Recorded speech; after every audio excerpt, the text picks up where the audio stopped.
Saudações aos participantes do Praxis 2022. Meu nome é Márcia Taiti. Eu estou nesse painel com mais 3 pesquisadoras vinculadas à Unicamp, que são da Colômbia, da Venezuela e do Brasil, e vou compartilhar os resultados de um projeto realizado em equipe no último ano, que fala sobre emergências ecofeministas a partir das práticas de coletivos de mulheres na América Latina e no Caribe. Essa pesquisa foi realizada através de uma convocatória para pesquisadoras mulheres da América Latina, e nós fomos selecionadas para o desenvolvimento desse projeto.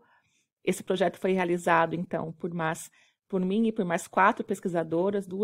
3 outras vinculadas à Unicamp e 2 vinculadas à organização feminista SOF, Sempre Vive Organização Feminista. Nós realizamos esse projeto, então, praticamente entre o ano de 2021 e 2022. Ele já foi concluído e eu apresento aqui parte desses resultados para contribuir nas discussões sobre as possibilidades de cidadania sociotécnica para transformação socioambiental no sul global. O objetivo do nosso estudo, convergente com o Congresso Praxis, foi pensar nas emergências ecofeministas latino-americanas. O que é isso? São o que estão fazendo, como estão praticando, como estão resistindo nos territórios coletivos heterogêneos de mulheres, né? A partir de uma perspectiva ambientalista e feminista, que seria um pouco essa junção do ecofeminismo, de uma perspectiva ampla, o ambientalismo e feminismo é entendido e também reconfigurado a partir dos corpos e territórios desses coletivos de mulheres, como eu vou trazer um pouco adiante, e pensar quais as principais categorias analíticas e epistêmicas que elas trazem para contribuir para projetos políticos, sociotécnicos e projetos de conhecimento, né, que possam transformar positivamente esse sul global, que somos também nós, né, a América Latina. E quais esses diálogos entre as contribuições com outras contribuições localizadas mais na academia latino-americana, né, contribuições de mulheres desde a academia latino-americana. A metodologia foi primeiro compartilhar entre nós mesmos da equipe, que nunca tinham trabalhado juntas, né, os nossos próprios conhecimentos, tanto teórico quanto de quais movimentos atuavam na América Latina, para partir daí fazer um relevamento prévio e enviar posteriormente um questionário eletrônico, algumas perguntas, fazer um contato eletrônico com os movimentos que a gente já conhecia, na verdade, para buscar algumas informações e também para que esses movimentos e coletivos indicassem outros movimentos e coletivos que a gente pudesse mapear nessa pesquisa. Depois a gente fez uma sistematização dos materiais encontrados dos coletivos selecionados para o trabalho. A gente fez uma reflexão e um diálogo com referências bibliográficas mais acadêmicas já produzidas sobre esse tema de feminismo, gênero e ambiente na América Latina. E ao final a gente produziu 3 produtos, que foi um artigo que vai ser publicado em livro em breve, com esses resultados do trabalho, e promove o estado da arte dessa discussão sobre feminismo e gênero e uma síntese dessas concepções que emergem das práticas dos coletivos de mulheres latino-americanas. Fez um documento de recomendação política, um policy brief, que já está publicado, e uma galeria virtual de imagens, inclusive as imagens aqui que estão apresentadas aqui nessa exposição, são todas de coletivos de mulheres latino-americanas, estão referenciadas ao final dessa apresentação. Os resultados foram esses que eu já descrevi e já estão disponíveis parcialmente nesse link abaixo. Apenas o livro completo ainda vai ser terminado e disponibilizado pela Claxo e pela ONU. Trazendo um pouco mais da relação dessa pesquisa com o nosso congresso aqui hoje, né? Pensar como ampliar as propostas de cidadania sociotécnica a partir de outros corpos e territórios, a partir de noções enunciadas e situadas desde as margens dos feminismos latino-americanos e de sua própria proposta política de pensar a partir dessa situação de corpos e territórios específicos, tanto na condição de quem sofre determinadas violências e estão na margem de um sistema de desenvolvimento capitalista, patriarcal e ainda em base colonial, como as que mais são afetadas por essas transformações negativas socioambientais, mas ao mesmo tempo também como elas vão tensionando o sistema, vão se mobilizando para resistir e praticando nos seus territórios outras propostas de vida e de relação com a natureza, de proposições políticas que articulam vários elementos de resistência, mas principalmente trazem a questão das múltiplas opressões das mulheres, articulando raça, etnia, classe, localização territorial, entre outras, né? E como isso tem a ver com o processo histórico e atual de exploração dos corpos, mas também dos territórios e da natureza. Então, isso é uma contribuição para pensar como pensar geração de conhecimento e cidadania sociotécnicas, que talvez não seja tão considerada ainda atualmente. Nós consideramos coletivos que atuassem em alguns temas específicos para mapear, principalmente resistência a projetos extrativos, a construção de alternativas econômicas, extrativos aqui entendidos também, tanto o extrativismo mineração, hidrelétrica, como o agroextrativismo, a própria agricultura em bases extrativistas, entre outras, privatização de água, etc., mulheres se mobilizavam em torno desses temas e como elas estavam fazendo essas organizações políticas. A nossa preocupação não foi entender esse como, mas conhecer esse como e, a partir daí, como elas estavam construindo essas propostas epistemológicas, novas categorias de pensamento e novas categorias para pensar a construção de conhecimento e para contribuir com a construção de conhecimento sobre questões ambientais e de gênero. Os feminismos latino-americanos são múltiplos, têm uma complexidade e diversidade específica que se manifesta nessas próprias práticas, mas mesmo assim conseguem estabelecer alianças, um campo de alianças também políticas e ideológicas, que também se agrupam nas concepções que eles estão trazendo e emergindo, que tem as especificidades das concepções, mas tem também o diálogo e a mobilização conjunta entre elas, que vamos mostrar um pouco mais para frente. As emergências ecofeministas também são múltiplas, mas estabelecem alianças e partem dos territórios não apenas rurais, mas também de territórios urbanos, de movimentos mais recentes, como pela justiça climática e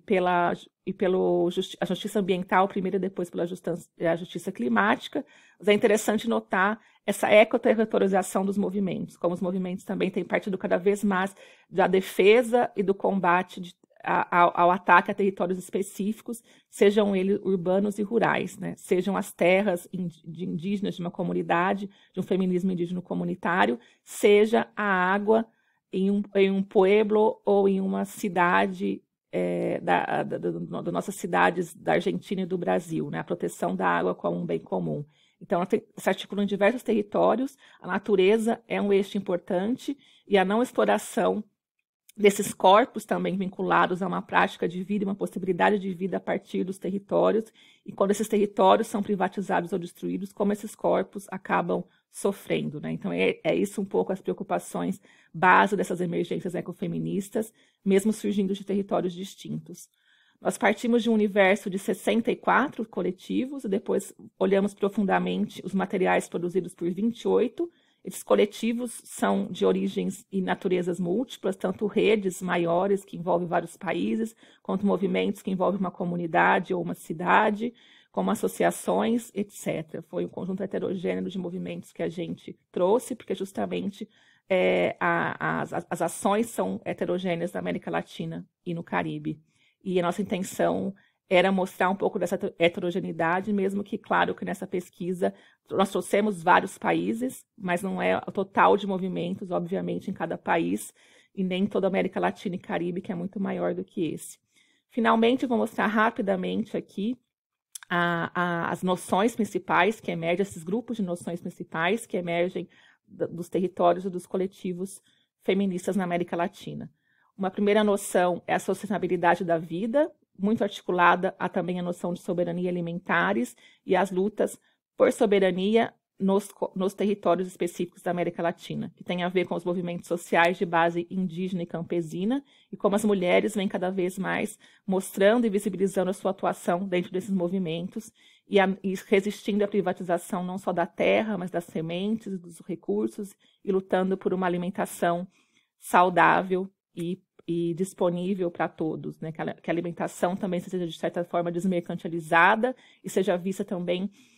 como a necessidade de uma alimentação saudável, uma alimentação não contaminada por agrotóxicos, etc. A sustentabilidade da vida é mais ampla que esse tema da alimentação. Ela vem principalmente a discussão da sustentabilidade da vida de discussões da economia feministas, articulada com o ecofeminismo, e tem uma forte relação com esses movimentos populares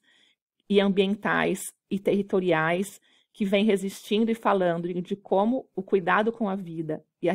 o âmbito reprodutivo é invisibilizado no sistema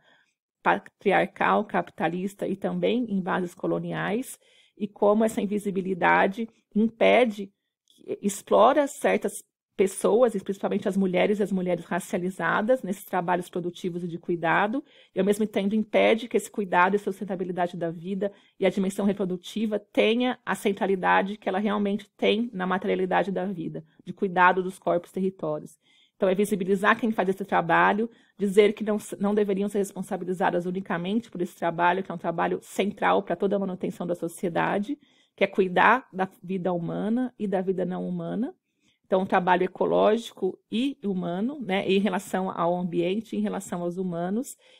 olhar para quem faz isso, que são geralmente mulheres, mulheres populares e muitas mulheres de populações tradicionais, de povos originários, e como isso é invisibilizado, e mostrar isso, e mostrar o papel fundamental, e trazer isso para cima, para valorizar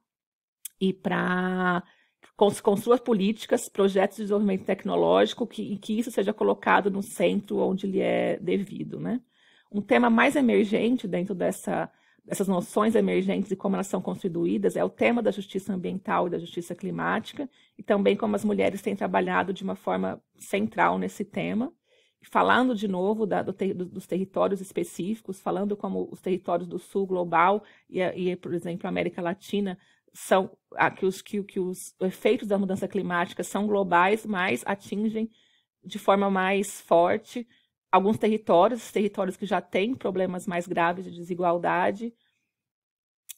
muitas vezes vinculados a um sistema de exploração colonial e patriarcal que favorece os agentes do norte, explorando esses territórios do sul, e com essa degradação socioambiental do tecido social e do tecido natural desses territórios, esse saqueio desses territórios que continua, os impedimentos neoextrativistas, faz com que essas populações também tenham menos condições de fazer frente ao câmbio climático, por exemplo, e sofram mais esses câmbios. Portanto, há uma injustiça socioambiental e climática a ser considerada e que atinge determinados corpos e territórios e atinge muito as mulheres também. A gente constatou também o trabalho dos coletivos em torno ao bem viver, e a gente propôs a terminologia aqui, bem viveres feministas, que é justamente pensar um bem viver também incorporando o posicionamento específico e o lugar específico dos corpos femininos e das mulheres nessa participação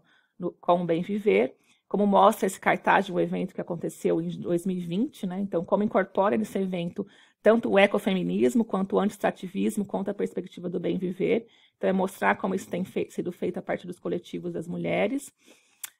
Outra noção que emerge muito também dos coletivos, principalmente indígenas e camponeses, é a de corpos territórios e corpos terras, que vem sendo ampliada e mobilizada por movimentos de mulheres negras no Brasil e em outros movimentos de mulheres urbanas, mas que emerge dos feminismos comunitários indígenas, principalmente na Bolívia, no México, na Guatemala, entre outros países,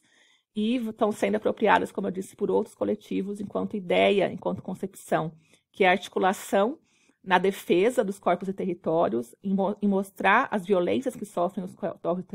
corpos e territórios, e mostrar a necessidade de ações de visibilizar os agentes e impedir esse ataque aos corpos e territórios, mas também promover ações de sanação e de cura, que também considerem não apenas a dimensão material, mas uma dimensão histórica e ancestral dessa violência aos corpos e territórios. E pensar, então, desde uma matriz não tão ocidental de pensamento, que existe uma dimensão espiritual que traz o próprio bem-viver, que está envolvida também de espiritual e afetiva, que tem que estar envolvida na proposta de cura e nas propostas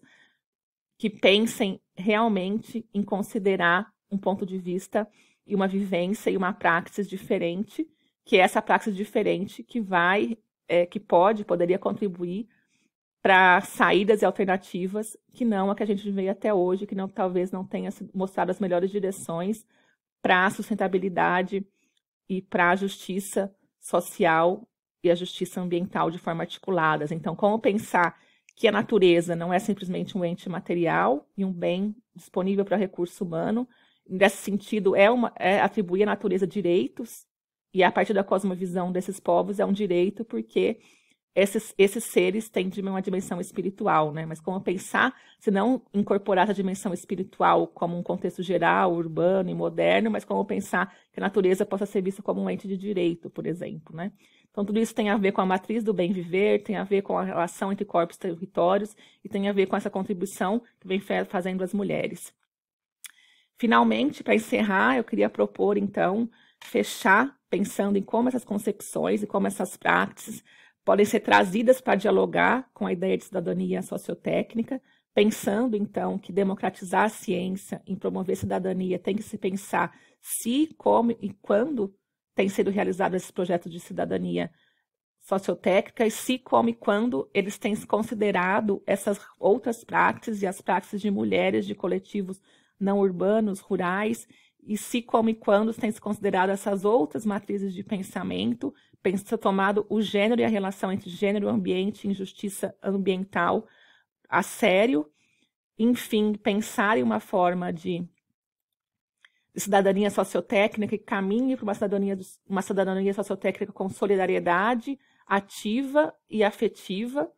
e que isso seja visto a partir de como o conhecimento é vivido nos corpos e territórios e como as resistências têm que ser articuladas entre corpos e territórios, entre natureza e a dimensão social. Seria um pouco isso que eu queria compartilhar e vou estar aqui aberta, esperando a interação de vocês pelos meios que o Congresso vai oferecer e convido para a participação nos outros painéis, então, especialmente o painel que vai discutir gênero e desenvolvimento tecnológico,